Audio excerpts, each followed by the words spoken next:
दोस्तों, अब डीआरडीओ ने एक ऐसी मिसाइल को बनाने की तैयारी शुरू कर दी है जो अग्नि मिसाइल से भी कई गुना घातक होने वाली है। आप सभी ये बात जानते हो कि इस समय भारत के पास दो तरीके की लॉन्ग रेंज की मिसाइल मौजूद हैं। पहले तरीके की मिसाइल का इस्तेमाल हमारी सेना द्वारा किया जाता है और इन मिसाइलों को हम अग्नि सीरीज की मिसाइल के नाम से जानते हैं। इस समय डीआरडीओ हमारी सेना के लिए अग्नि 1, अग्नि 2, अग्नि 3, अग्नि 4, अग्नि 5 जैसी मिसाइलों को बनाकर तैयार कर चुका है।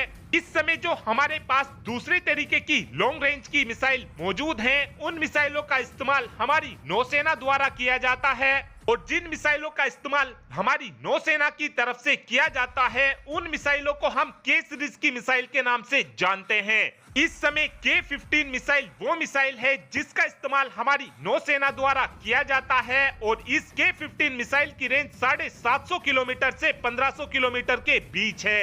इस मिसाइल के अंदर जितना ज्यादा वॉरहेड लगाया जाएगा, उतनी ही इस मिसाइल की रेंज कम होती चली जाएगी। और जो दूसरी लॉन्ग रेंज की मिसाइल इस समय हमारी नौसेना के पास मौजूद है, उस मिसाइल का नाम K4 है और इस मिसाइल की रेंज 4000 किलोमीटर के आसपास है। इस समय डीआरडीओ K5 मिसाइल को भी बनाकर तैयार कर चुका है और इस मिसाइल की रेंज 5000 किलोमीटर से 6000 किलोमीटर के बीच है। इस मिसाइल के बाद डीआरडीओ ने K6 मिसाइल को बनाना शुरू किया था और इस मिसाइल का भी काम लगभग पूरा हो चुका है। डीआरडीओ की तरफ से K6 मिसाइल का परीक्षण कभी भी किया जा सकता है।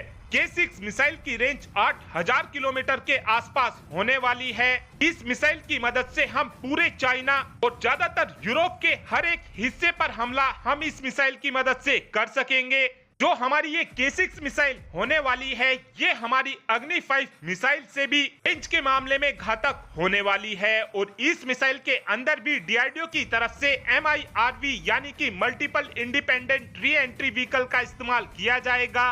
MIRV टेक्नोलॉजी को हम आसान भाषा में ऐसे समझ सकते हैं कि यदि हम अपनी एक मिसाइल को चाइना के ऊपर दागेंगे तो हमारी केवल एक ही मिसाइल चाइना के हर एक कोने में परमाणु हथियारों को बरसा सकेगी।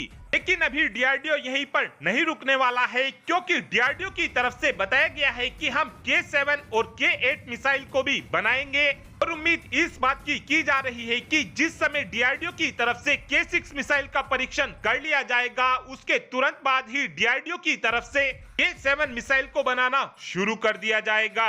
जो हमारी ये K7 मिसाइल होने वाली है, इस मिसाइल की रेंज 10,000 किलोमीटर प्लस होगी। K7 मिसाइल वो मिसाइल होने वाली है जो भारत के इतिहास की सबसे ज्यादा लंबी दूरी तक मार करने वाली मिसाइल होगी। जैसे ही डीआरडीओ की तरफ से K7 मिसाइल का परीक्षण कर लिया जाएगा, इसके तुरंत बाद ही डीआरडीओ K8 मिसाइल को भी बनाएगा और बताया ये जा रहा है कि हमारी जो K8 मिसाइल होने वाली है, इस मिसाइल की रेंज 12,000 किलोमीटर से 14,000 किलोमीटर के बीच होगी। K8 मिसाइल की सबसे खास बात यह होने वाली है कि ये मिसाइल अपने साथ में ज्यादा न्यूक्लियर वॉरहेड को लेकर जा सकेगी और जहां पर K7 मिसाइल की रफ्तार 8 मैक के आसपास होगी, वहीं पर हमारी K8 मिसाइल की रफ्तार 10 मैक के आसपास होगी। यानी कि दुनिया में ऐसा कोई भी डिफेंस सिस्टम मौजूद नहीं है जो हमारी इस मिसाइल को पकड़ पाएगा।